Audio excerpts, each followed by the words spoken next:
बाद मैं नाम लूँगा रोशन साहब का, जो अगेन जिनका पीक टाइम जो है वो बहुत कम दौर तक चला, उनकी वो बदकिस्मती थी।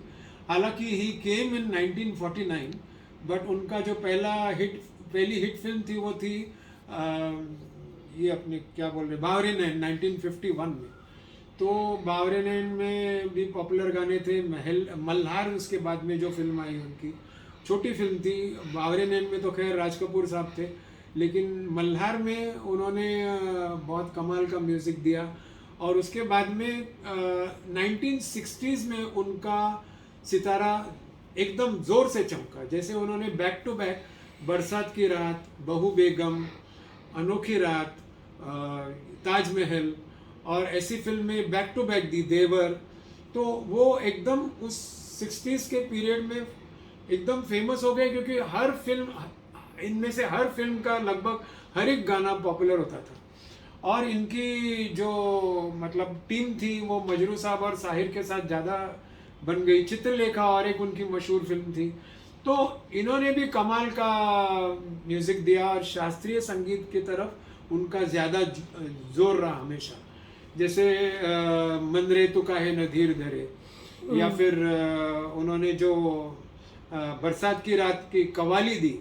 तो बरसात की रात में कवालियों का राजा माने गए वो लोग, वो रोशन साहब, क्योंकि न तो कारवां की तलाश है वगैरह जैसे भी काफ़ी हिट कवालियाँ उन्होंने दी। दिल ही तो है और एक उनकी मशहूर फिल्म थी। तो अगर आप लीडिंग कंपोजर्स की बात करते हो जिन्होंने अपना मतलब मकाम लंबे टाइम तक और अलग अलग तरह के म्यूज़िक के साथ मतलब बना दिया, वो थे आज के अन्नू मलिक साहब। अन्नू मलिक का जो डेब्यू है वो एक बहुत ही फॉरगेटेबल फिल्म है, हंटर वाली 77, जो कॉमेडियन मोहन चोटी ने प्रोड्यूस की थी, जो 1978 में आई थी, जिसमें बिंदु हीरोइन थी। और काफ़ी हटके प्लेबैक सिंगर्स थे और वो म्यूज़िक जरा भी नहीं चला। उनको जो फर्स्ट जो एक रिकग्निशन मिला वो थी हरमेश मल्होत्रा की साहब की फिल्म पूनम, जो 1981 में, जिसमें रफ़ी साहब के गाने बहुत चमके थे, लागी लग जाए और मोहब्बत रंग लाएगी। तो लेकिन उनका जो पॉपुलैरिटी का जो अगर आप ये ग्राफ देखें तो 1983 में कहीं ना कहीं शुरू हुई। एक जाने हम में राजीव कपूर की जो डेब्यू थी, याद तेरी आएगी, 1984 में सोनी महिवाल और 1985 में मर्द। लेकिन उनके उसके बाद उनका सितारा जरा डाउन हो गया, क्योंकि उन्होंने बहुत सारी फिल्में ली और वो डिलीवर नहीं कर पाए जो हिट्स उनसे एक्सपेक्टेड थी, या उस वक्त जो बड़े बड़े म्यूज़िक डायरेक्टर्स हिट्स दे रहे थे। और बाद में 93 में उनका सितारा फिर से चमका, और ऐसा चमका बाजीगर, सर और फिर तेरी कहानी याद आई के साथ। उसके बाद में उन्होंने 12 साल तक अपना रूल किया हिंदी फिल्म इंडस्ट्री को, और ऐसा अलग अलग म्यूज़िक दिया जो आप एक आजकल के म्यूज़िक डायरेक्टर जो बोले जाते हैं यंग म्यूज़िक डायरेक्टर से आप एक्सपेक्ट नहीं कर सकते। और उसमें जो लीडिंग स्कोर्स थे वो थे बॉर्डर और मैहूना और साया और इश्क विश्क, ऐसी फिल्में, फिलहाल, अशोका, जो कुछ फिल्में उनकी जिसमें कमाल का म्यूज़िक था वो चली नहीं, लेकिन म्यूज़िक आज तक लोगों को याद है और आज तक लोग गा रहे हैं। तो अन्नू मलिक साहब सिंगर भी थे, और एज ए सिंगर भी लोग उनकी हंसी उड़ाते थे, एज ए कंपोज़र भी लोग उनकी हंसी उड़ाते थे, और बोला जाता था कि वो कॉपीकैट म्यूज़िक डायरेक्टर हैं। लेकिन सच्चाई ये है दोस्तों कि हर म्यूज़िक डायरेक्टर ने कॉपी किया है, हर म्यूज़िक डायरेक्टर को कॉपी करना पड़ा है। प्रेशर्स अलग रहते थे।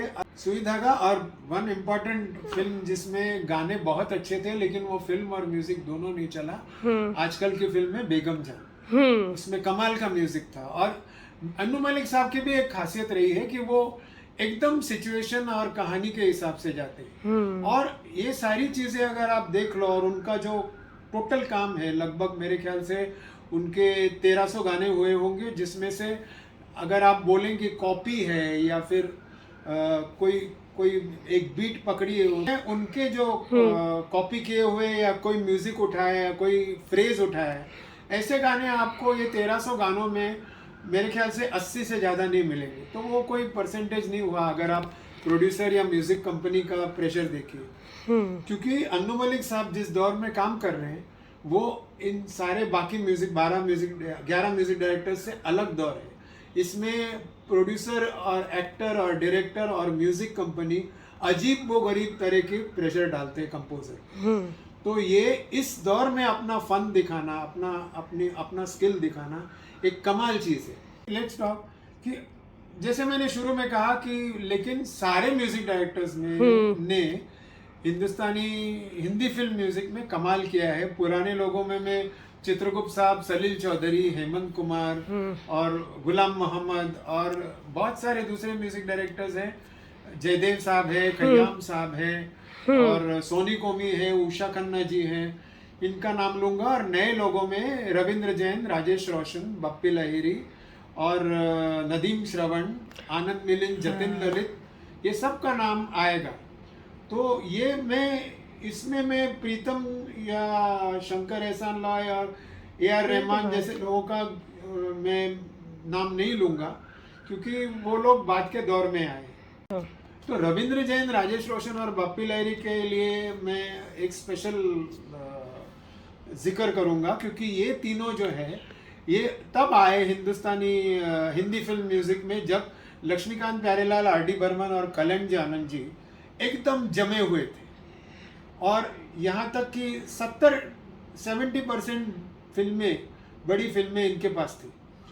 तो ये रिमेनिंग फिल्मों में जो पुराने भी म्यूजिक डायरेक्टर्स थे और थोड़े नए भी लोग थे, इनमें रविंद्र जैन, राजेश रोशन और बप्पी लहिरी ने अपना सिक्का बराबर जमाया।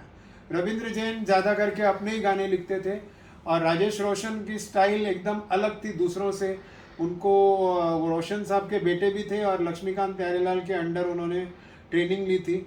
और बप्पी दा ने तो अपना कमाल पहले डिस्को और पॉप म्यूज़िक में बताया, लेकिन अगेन लाइक RD बर्मन, उनके जो हिंदुस्तानी संगीत में बसे हुए पुराने गाने हैं उनका मज़ा कुछ और ही है। जैसे शम्मा जले या ना जले, पापी का गाना है, बहुत फेमस गाना है।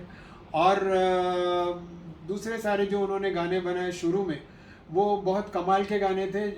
और बाद में भी वो लोग अपना काम करते गए। बप्पी लहिरी की फिल्में जिंदगी एक जुआ, दलाल, शराबी, नमक हलाल, राजेश रोशन की कहो ना प्यार है या जूली है या मिस्टर नटवरलाल है या खुद गर्ज है। और रविंद्र जैन साहब की राम तेरी गंगा मैली, हिना, चोर मचाए शोर। तो इन्होंने उस दौर में अपना सिक्का जमा लिया जब ये तीन बड़े लोग LP, KA और RD टॉप पे थे। और ये करना कोई आसान काम नहीं था उस ज़माने में क्योंकि ये लोग टोटली रूल कर रहे थे सिनेरियो को। और इसमें इन्होंने इन तीनों म्यूजिक डायरेक्टर्स ने अपना मकाम बना लिया। My book on Lakshmikant Pyarelal, like I said, I have written a book on history of Indian film music, history of Indian film music। और मैंने और भी एक इंग्लिश में किताब लिखी है, मैं शायर तो नहीं, जिसमें हम लिरिक्स की पूरी जर्नी, लिरिसिस्ट की जर्नी स्टडी करते हैं।